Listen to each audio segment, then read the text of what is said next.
congratulate the minister designates for earning your appointed by His Excellency the President to the ministry aforementioned. Electricity Company of Ghana reconnects power to the Keta Municipal Health Directorate following an initial disconnection. So in engaging them, we realized that the feedback received from them was not positive. So our team decided to carry out a disconnection exercise. So they realized that the people or the facility had a vaccine there, but it was stored in a movable fridge, meaning the fridge could be moved from that facility to another location. So also coming up, Forestry Commission rejects reports of the lack of maintenance and nurturing of trees planted during the Green Ghana project. I would expect it's not just somebody saying maybe we saw a good tree, one seedling. We wanted to, also go to the field, carry out extensive assessment of what is happening, and we'll all be able to report on it and compare. There are good stories out there. And later, all is set for the 2023 edition of Citi TV and Citi FM's Back to Your Village Food Bazaar. Look, all you have to do is to just get a bit of money in your pocket, take your storage bowls, because you're going to eat and then take some away as well. No, after visiting the Back to Your Village Food Bazaar, you don't need to cook for the next 1 week.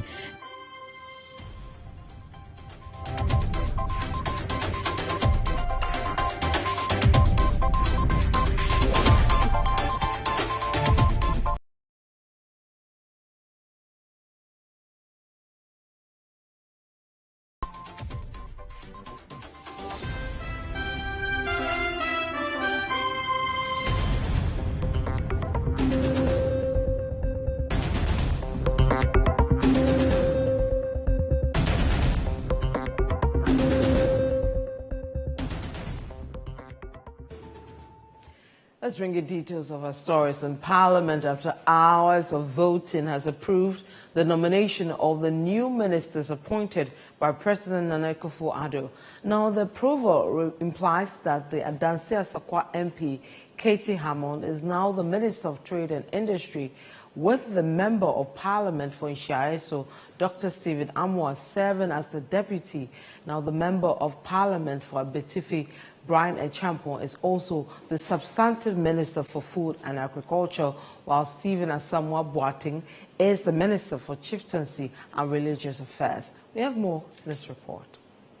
Proceedings in Parliament on Friday started with a debate on the report of the Appointments Committee on 2 justices nominated by the President to the Supreme Court. Upon going through the vetting process, it became clear that all the nominees meet the constitutional threshold to merit this nomination. Therefore, Mr. Speaker, we should have no doubt at all in our mind that should these gentlemen get to the bench, which is the apex court of the land, they would have the capacity, the knowledge, the understanding to do that which is constitutionally required of them as justices of the Supreme Court. Why are we opposed to Justice Joe being moved from a high court to the Supreme Court? The Speaker, check the records. Yes, he was in private practice, but he chose to join the bench. And the moment he joined the bench, in less than 2 years, you are jumping such a person from the High Court straight to the Supreme Court. When others have been on the High Court for more than 17 years.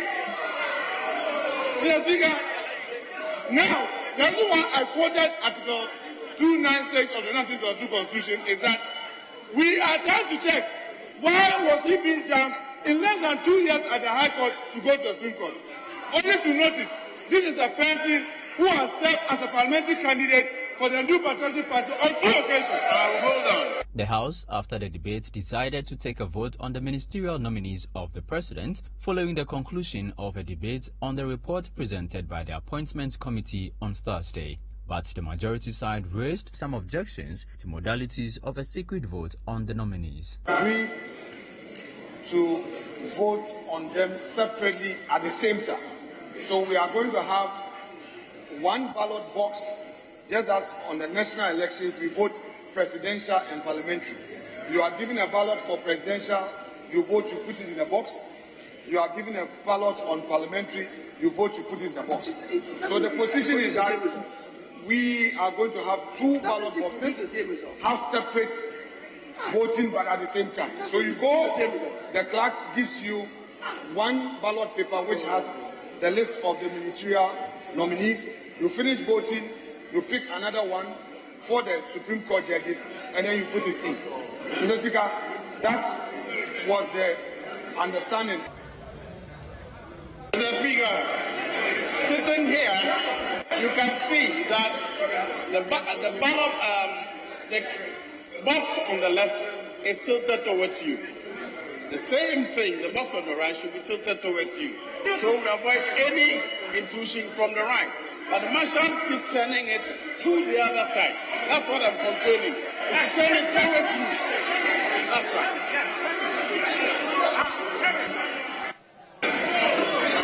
The right honourable Speaker. And the request. Right honourable Speaker, at the request of the first deputy speaker, I think the ballot box on this side has been tilted to your side. In fact, we are worried that you will even see the ballot. I am suggesting that you allow the first deputy speaker to come up and show us exactly where he wants the thing.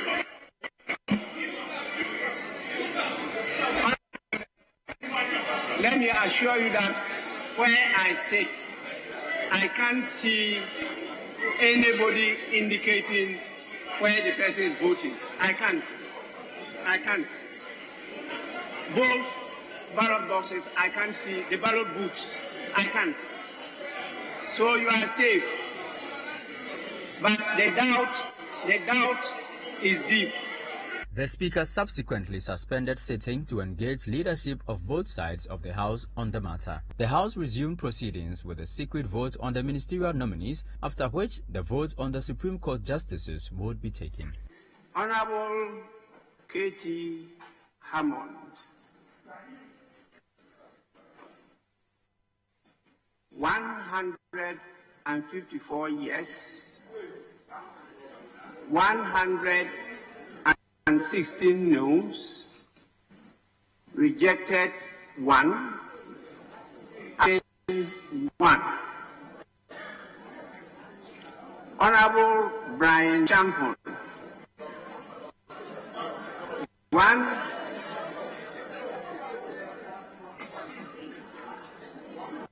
167 yes, 98 noes, rejected 4, abstentions 3.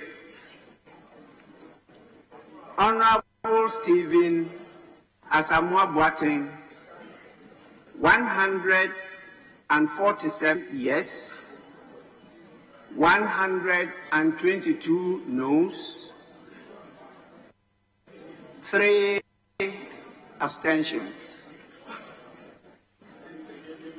Honorable Muhammad Amin Adam, 152 yes, 117 noes, rejected 1, abstentions 2.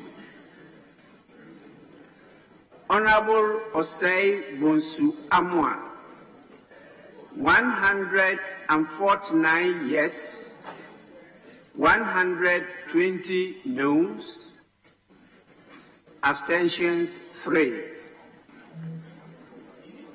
Honorable Dr. Stephen Amwa, 146 yes, 123 noes, 3 abstentions. Honorable members,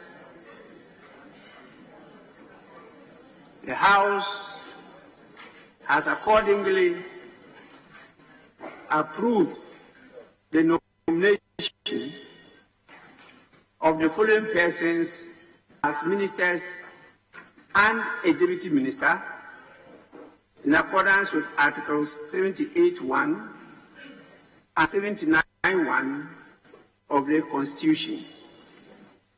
They are Honorable Katie Hammond,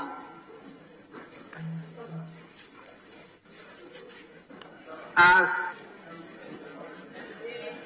eligible appointment to the position of Minister for Trade and Industry. Honorable Brad Champon, as Minister for Food and Agriculture.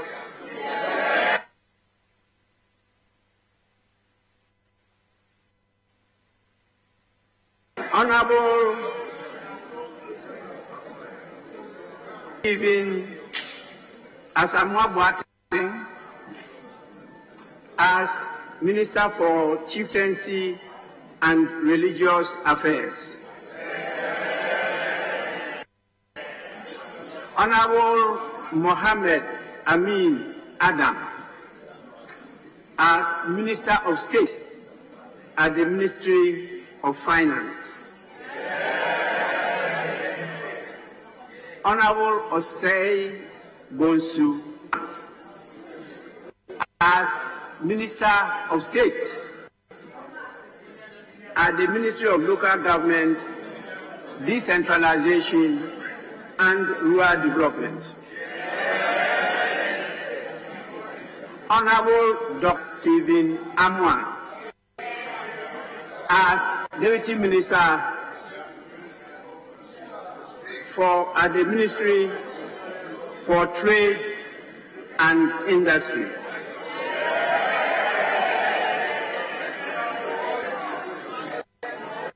Honorable members,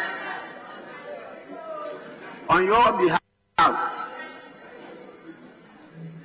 I will congratulate the Minister designates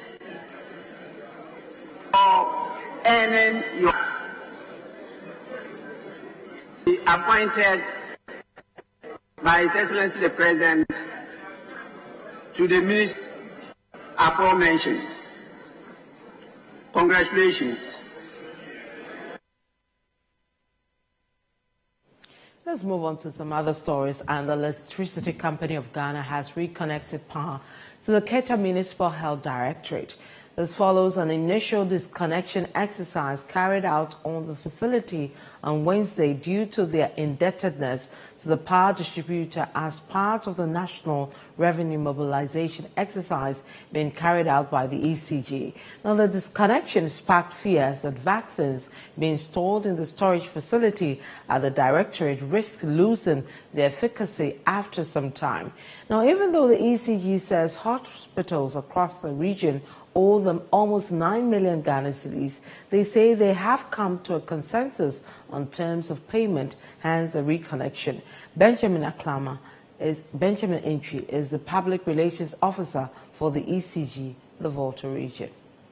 ECG has not disconnected any hospital in the Volta region, despite the fact that the hospitals owe ECG over 8 million Ghana cedis.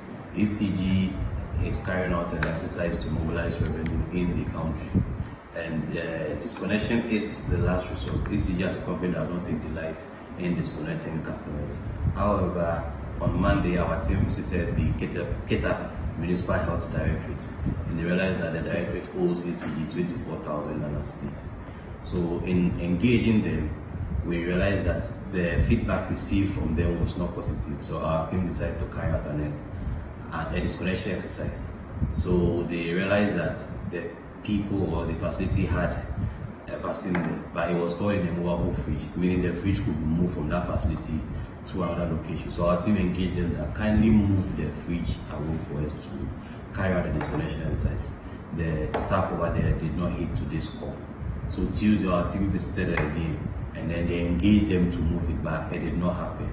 Then Wednesday, it was rather unfortunate it happened that our team disconnected the site. However, disconnection is the last resort, as I've stated, because as a company we're into the buying and selling business. The more customers use our product, the more we receive enough revenue. So at times disconnection is carried out just to manage the debt profile of the customer. Imagine a customer owing around 500 Ghana cedis. If the customer is allowed to use without payment or any disconnection for like 3 months, the debt could increase to around 2,000 Ghana cedis, which will become difficult for the customer to make payment.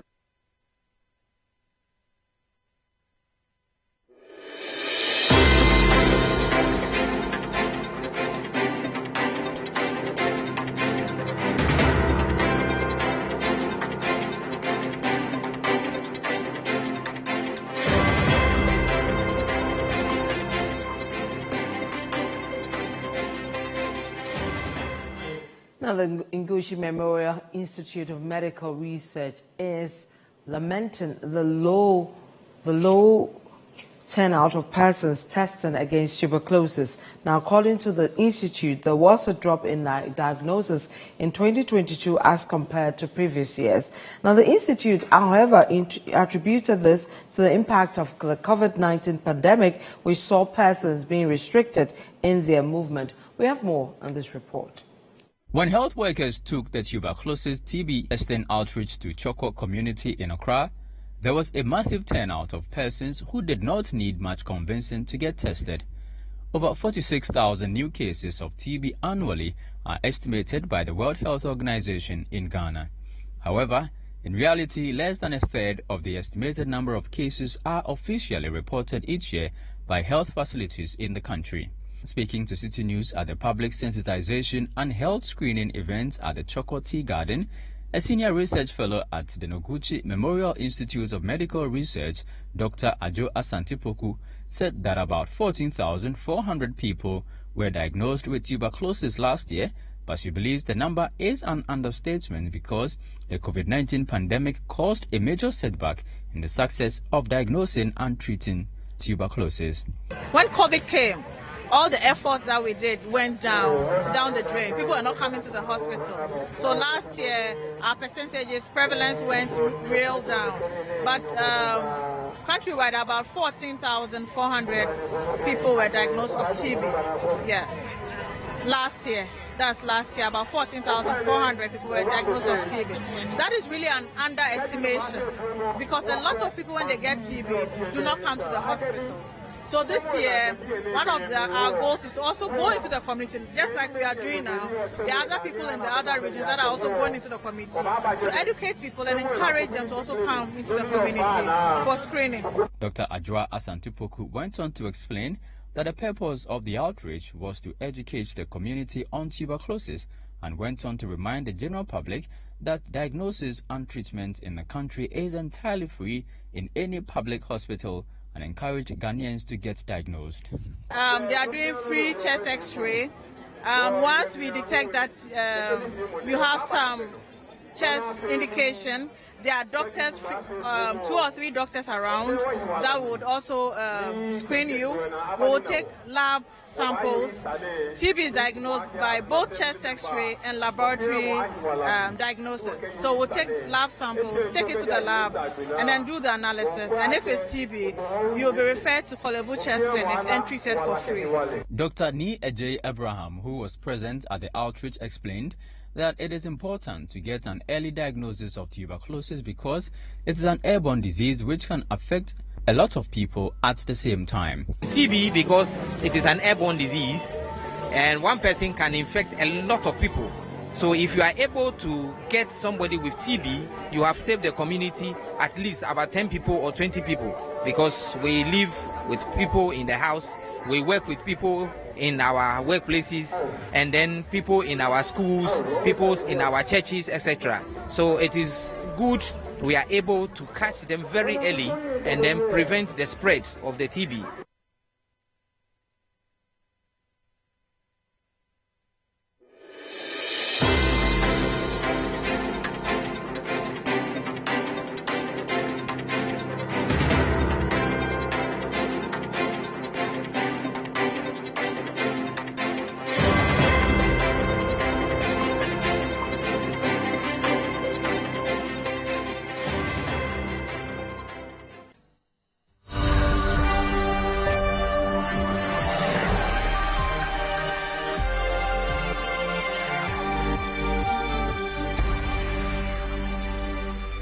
We still stay with health, but we move to COVID-19 vaccination, and centers were expected to be busy with people taking vaccines or boosters following the resurgence of the campaign to get people vaccinated.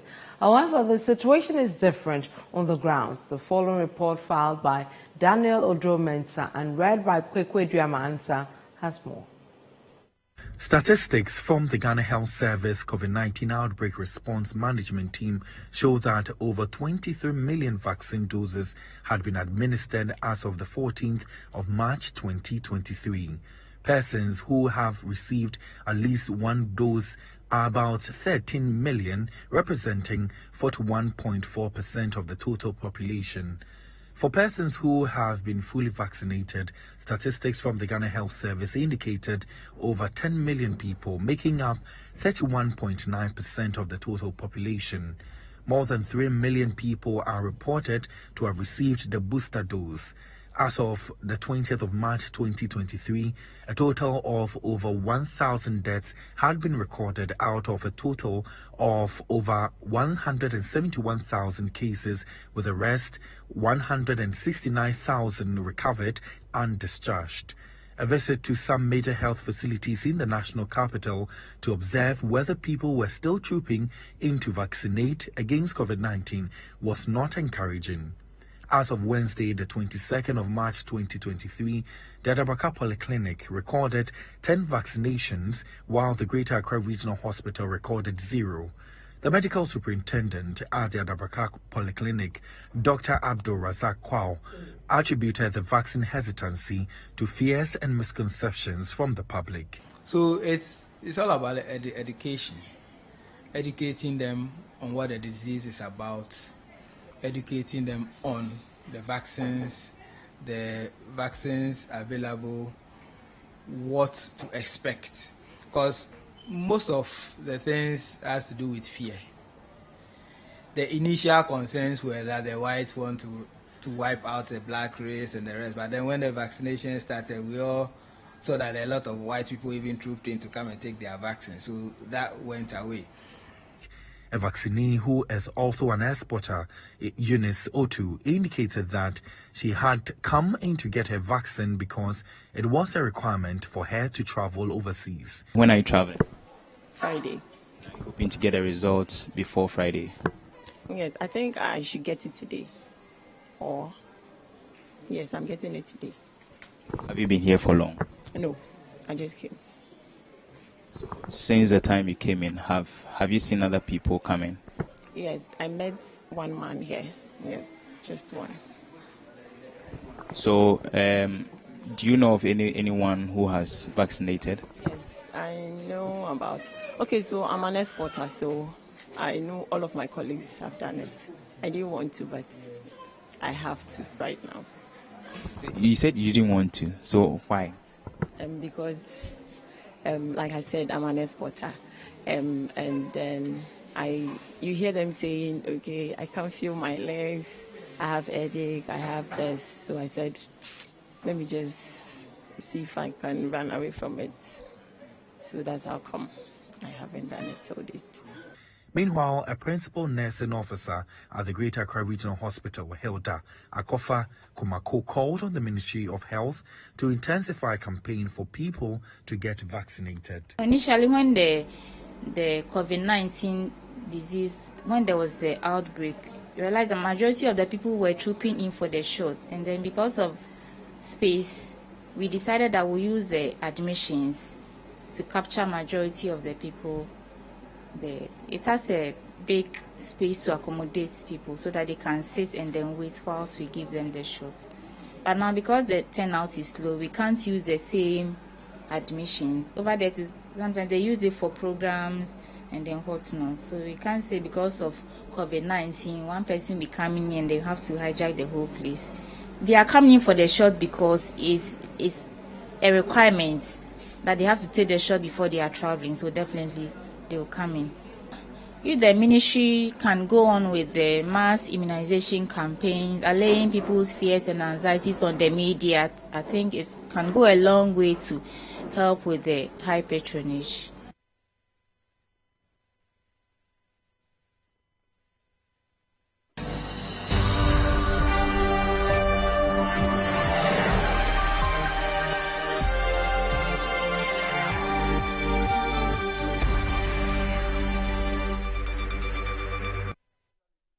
You're still watching the City Newsroom. My name is Vivian Kai. Look, when we come back. Forestry Commission rejects reports of the lack of maintenance and nurturing of trees planted during the Green Ghana project. Do stay with us. We'll be right back.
Plus is a fully skimmed evaporated milk. Creamy Plus is available in a shop near you. This message has been vetted and approved by the FDA.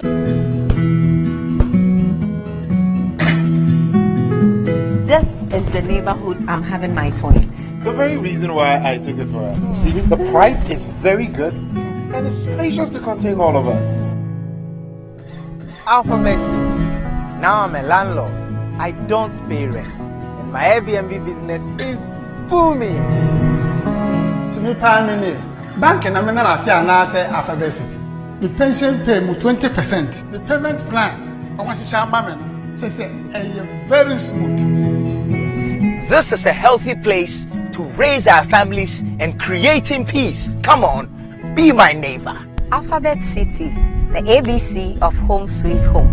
Alphabet City is a classy and peaceful gated community in Sakumono. We have 24/7 top-notch security and high-quality access roads. We have 3 bedrooms and 2 washrooms, 3 bedrooms and 3 washrooms with boys' quarters. We have 3 bedrooms and 4 washrooms. We have 2 bedrooms and 2 washrooms, all with beautiful kitchens and kitchenettes. Call Alphabet City on 0240-111119 or 050-44-99999. Alphabet City, the ABC of Home Sweet Home. Wait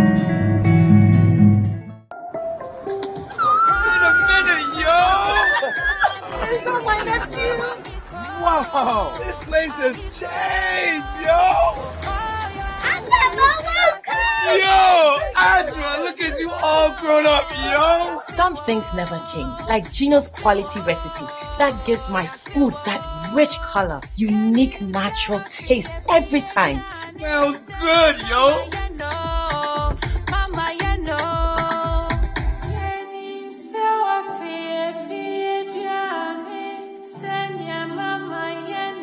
Hey, sister, we did what Ponsanwan Kasa, just like I remember.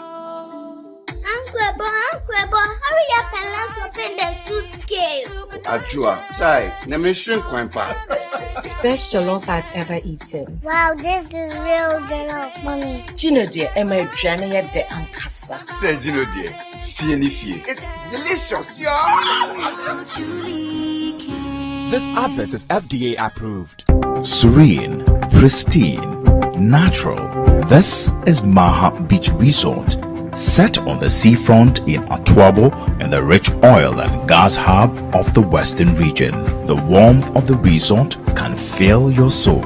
Our well-receptive environment brings you home away from home. The strand of beauty detailing the state-of-the-art facility makes your stay even more fun within the well-thought-through architectural features, hosting all sorts of fun games. Maha Beach Resort has an assortment of packages for all occasions. Maha Beach Resort, redefining indigenous hospitality.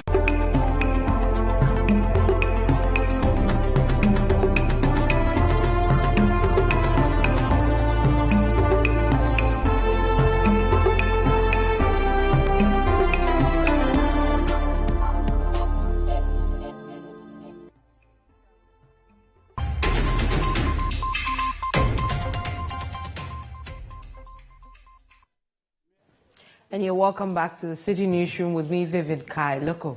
Now, the Forestry Commission has rejected reports of the lack of maintenance and nurturing of trees planted during the Green Ghana project. The Commission says, per its assessment, the trees have been well maintained. This is on the back of reports from stakeholders that there have not been proper monitoring of the trees after they were planted. There's more in this report. The Green Ghana project forms part of an aggressive national afforestation and reforestation program to restore the lost forest cover of Ghana. The project also seeks to contribute to the global effort to mitigate climate change. Last year, over 17 million seedlings were planted across the country, but some key civil society organizations have decried how the trees planted under the Green Ghana project have been nurtured. They have accused the government of poorly maintaining the trees. But speaking to City News on the sidelines of a forum on climate change, the Chief Executive Officer of the Forestry Commission, John Alote, described such claims as untrue. He says the claims are not factual, adding that its officers across the regions are working tirelessly in ensuring the survival of the trees. There have been reports about the lack of maintenance and the nurturing of these seedlings. How do what I expect, which we will be putting out more information and videos, and then we have been visiting some of these places. We'll make all those visits and information available. But what I will expect is not just somebody saying maybe we saw a good tree, one seedling. We want you to also go to the field, carry out an extensive assessment of what is happening, and we'll all be able to report on it and compare. There are good stories out there, very good stories out there. So you have, and then you have counterparts in the various regions and districts as well. They go visit some of the places where we've planted. If you go to any forest district, they can show you where we planted 2021, where we planted 2022, and then we will all be able to speak to it. Now, cybercrime has become a major concern that various security agencies are struggling to deal with. According to the Executive Director for the Economic and Organized Crime Office, Yoko, although the country has made giant strides in fighting the canker, stakeholders have to invest more resources to help effectively tackle the issue. Ashanti Regional Correspondent Fatih Aminu Ibrahim reports. Until recently, Ghana was at a point in time blacklisted by major international e-commerce operators and online merchants, including Amazon, PayPal, and other online retail outlets due to the prevalence of cyber fraud in the country. In April 2020, the World Bank ranked Ghana as 9th out of 11 countries in sub-Saharan Africa that are vulnerable to cybersecurity.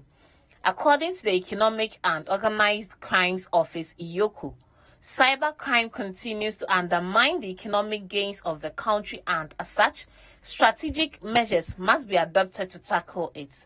The Executive Director for the Economic and Organized Crimes Office, COP Mamitiwa Ya Adodankwa, says, despite Ghana's efforts aimed at fighting cybercrime, the canker is still on the rise.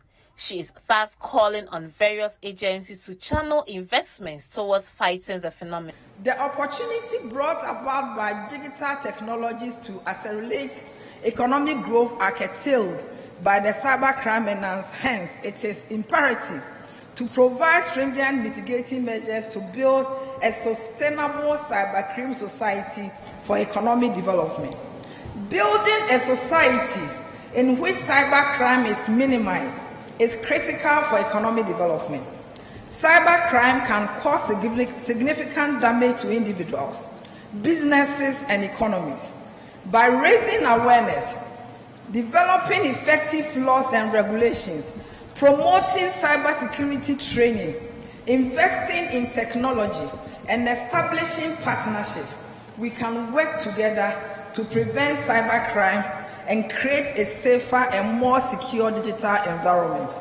Only then can we hope to build a sustainable environment in which our economy will thrive. The Executive Director for IOCO COP Mametiwaya Adodankwa made the call during her lecture on the topic Building a Sustainable Cybercrime-Free Society for Economic Development at the Kumasi Technical University in the Ashanti region. Speaking on the sidelines of the lecture, the director for the Institute of Research, Innovation and Development, IRID, Dr. Smart Sapon, noted that despite the prevalence of cyber fraud in the country, it is underreported. He is therefore urging victims of such crimes to report to the appropriate security agencies to help their efforts in tackling the menace. The unfortunate thing is that even though in terms of cost of crime, cybercrime remains the on top, remains the highest means by which agencies or states or companies loses revenue. It is unfortunately the least reported. It is the least talked about, partly because of the shyness that goes with an institution that should have known better being outwitted or twisted by these criminals that works using the cyberspace.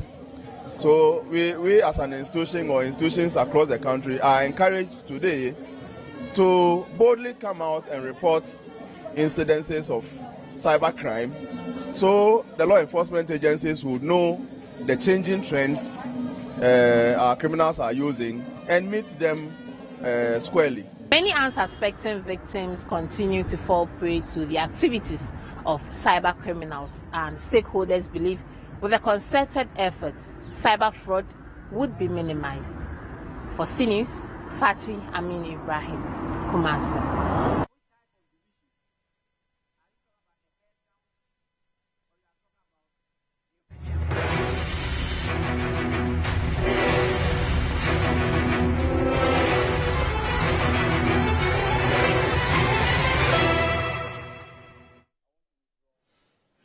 Let's move on to politics and go to the NDC's camp, because the former president, John Dramani Mahama, has blamed the hardship in the Ghanaian economy and the country's inability to pay its debt, which is the first time in the history of the country, on Ghanaians' continuous tolerance of what he terms the NPP's lies.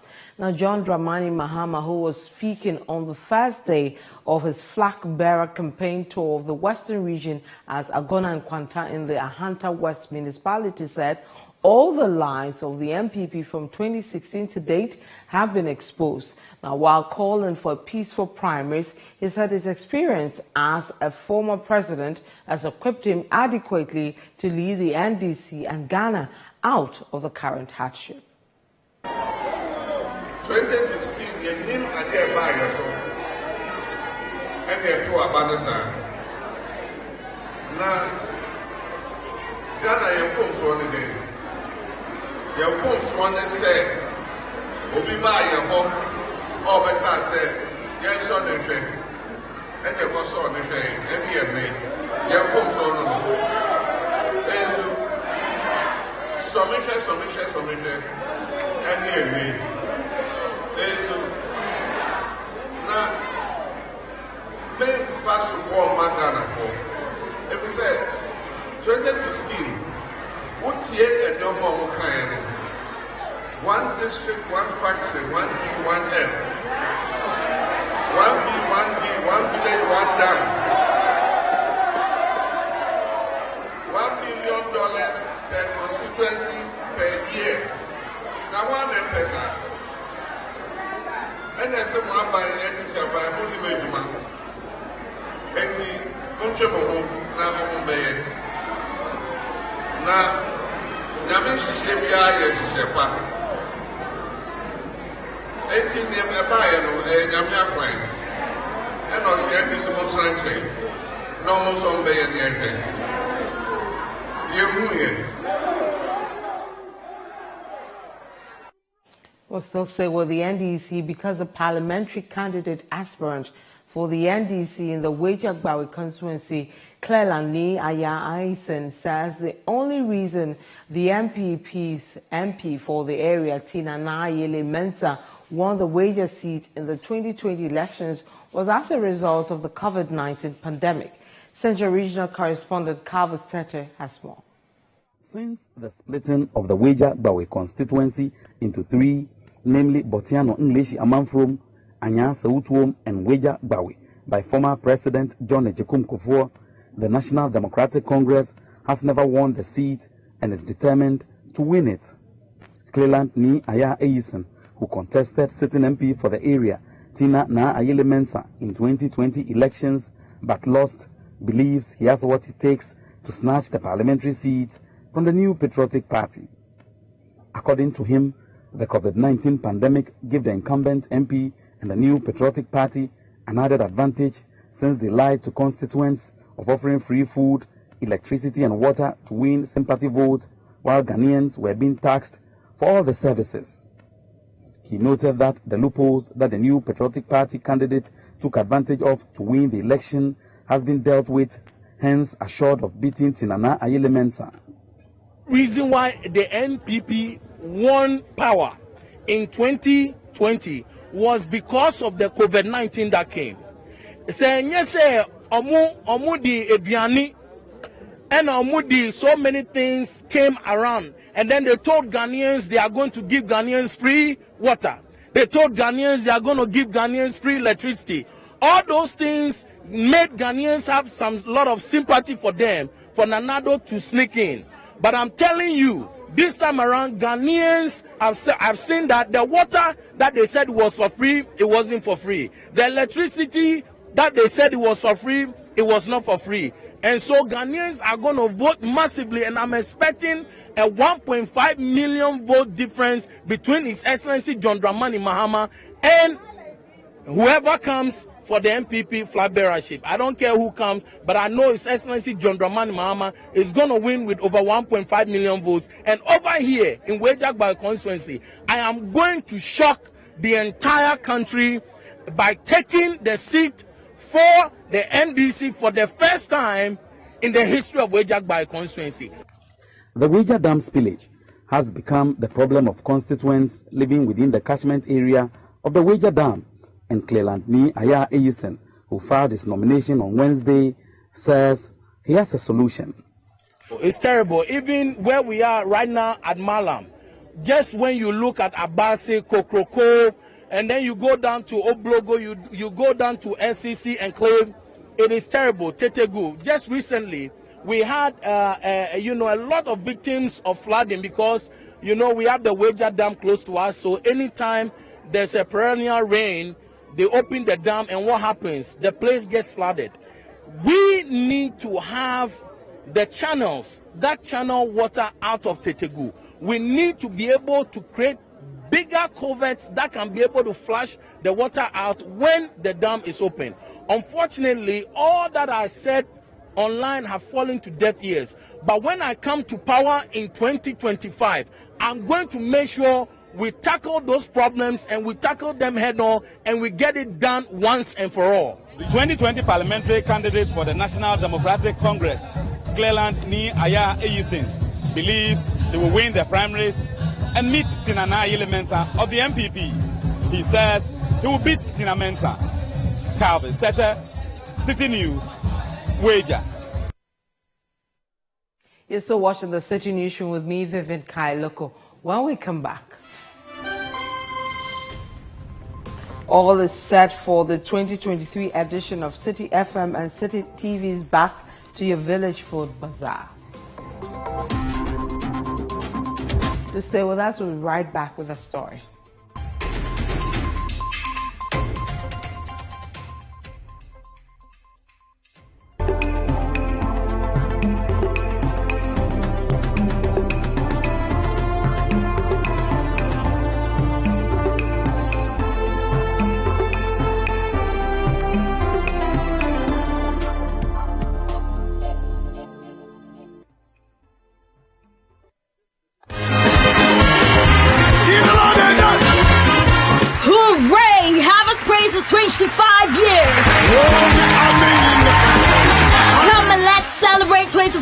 Of sharing his story and his praise. Ministering at the Silver Jubilee edition is praise and worship legend Don Moen.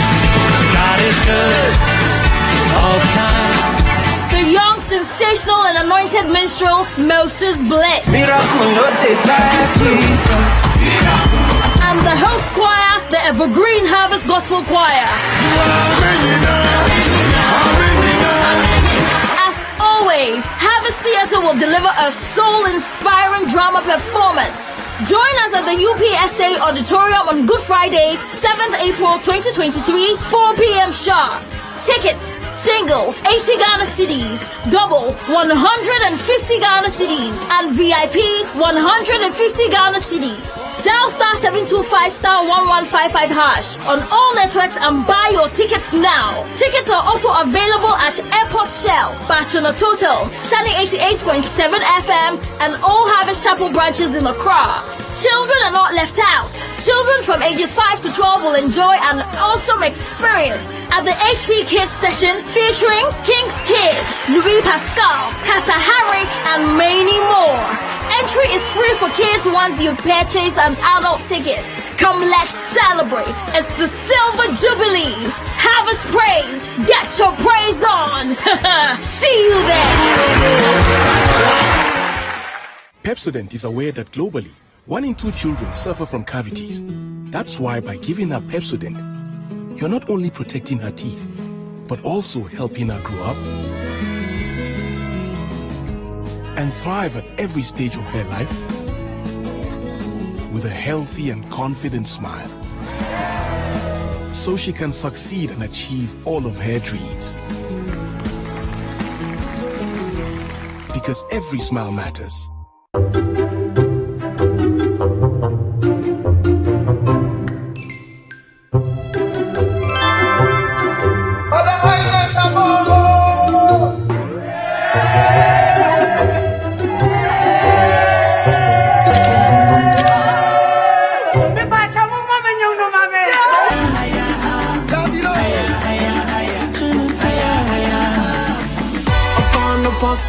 On every street, upon the ball, I win the world on my feet. Hit every discotheque and ask it for me, yeah, yeah. I wanna party 8 days a week. I promise you now. Everything gonna work out. Every tomorrow, no matter what go down. I promise you now. Gonna be sticking around. Every tomorrow, no matter what go down. Said you never mind. Bryce says, I want to be more straight. I don't want me, mammy. Ken, wow. Ah, I know trying to pass one. I don't know to stick on her. Me pen a POS machine. Then I'm to the war, mining put. Hello, baby. Tonight dinner at 7. Bye.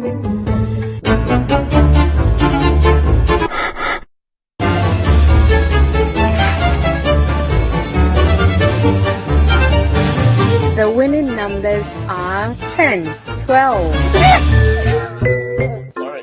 I won.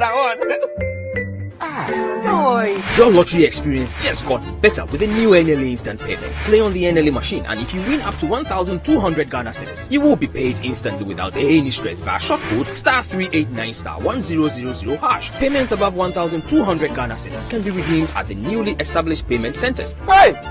NLA instant payment and a paying crime. Wait, guys, bring more. NLA development through.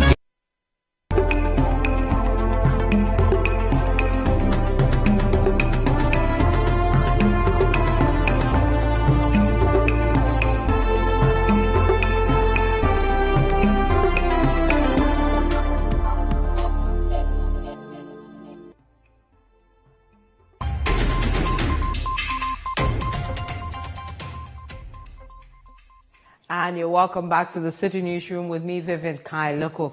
Now, all is set for the 2023 edition of City TV and City FM's Back to Your Village Food Bazaar.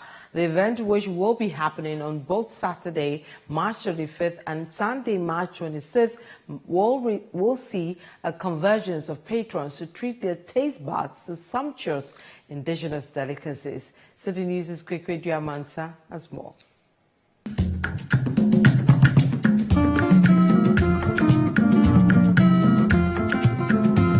When last did you treat your taste bud to locally prepared cuisines like fufu and nkatinkwan?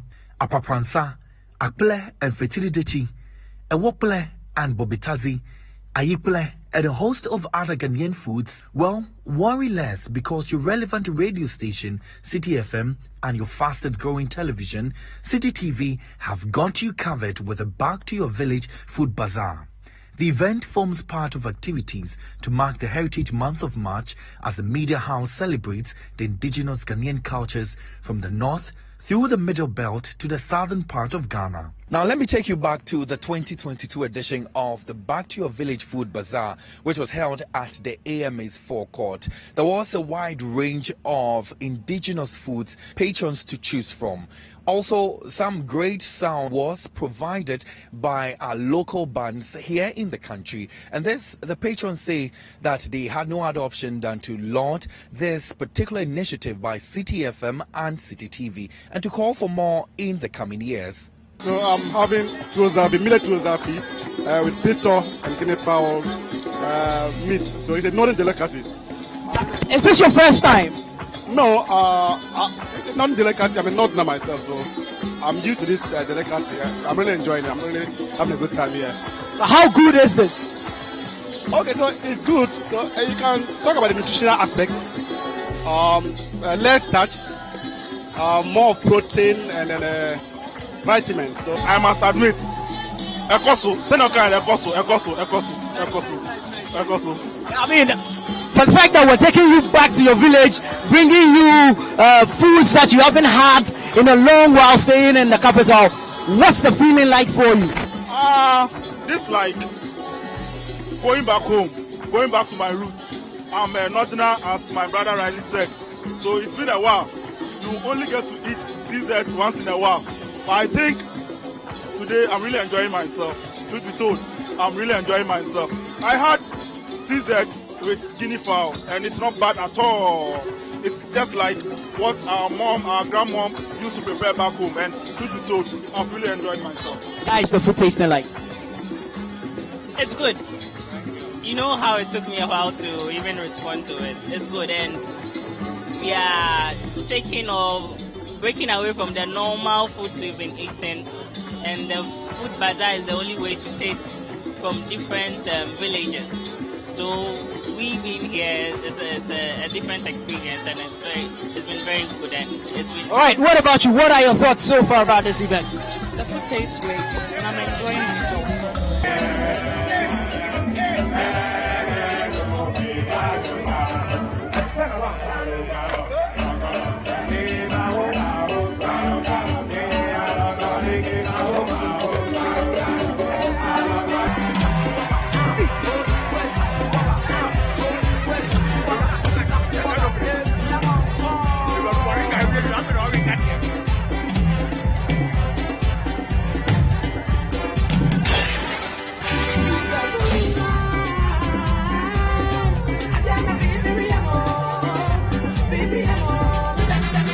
Ladies and gentlemen, in 10, 9, 8, 7, 6, 5, 4, 3, 2, 1, go! With just few hours to this year's edition, the head of events and partnerships at Citi FM and Citi TV, Fema Edunyame, has been telling me what to expect on both Saturday and Sunday.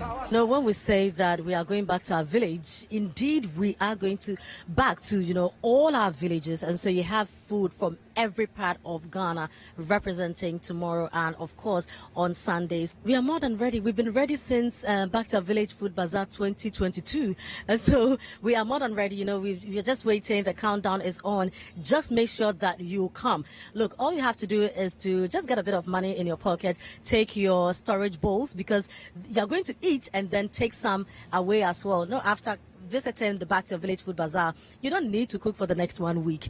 And so just make sure that you have storage bowls as well, and just come. It's going to be merrymaking. So we are eating, we are drinking, we are having lots of fun, because there's going to be some games as well, and Ghanaian entertainment. We have Kwampa coming, we have Joe Mona coming, we have the God's Gift Brass Band. All these people are coming. We have our various competitions, the Gary Soakins competition, the cooking competition. And so tomorrow we are very ready. The Back to Your Village Food Bazaar will be held at the forecourt of Accra Metropolitan Assembly AMA office between the hours of 8 a.m. and 6 p.m. each day. This event is proudly sponsored by Voltic Mineral Water, Gino Rice, Malta Guinness, ABB. So one of the ways to feel Ghanaian again is to be a part of the Back to Your Village Food Bazaar, which will be providing a wide range of African foods at the venue, which will be happening at the Accra Metropolitan Assembly's forecourt on Saturday the 25th and on Sunday the 26th of March 2023. Reporting for Citi News, my name is Kweku Ediamansa. So we hope to see you tomorrow, Saturday, as well as on Sunday. But that's it for today's edition of the Citi Newsroom. Our website, citinewsroom.com, has more top stories.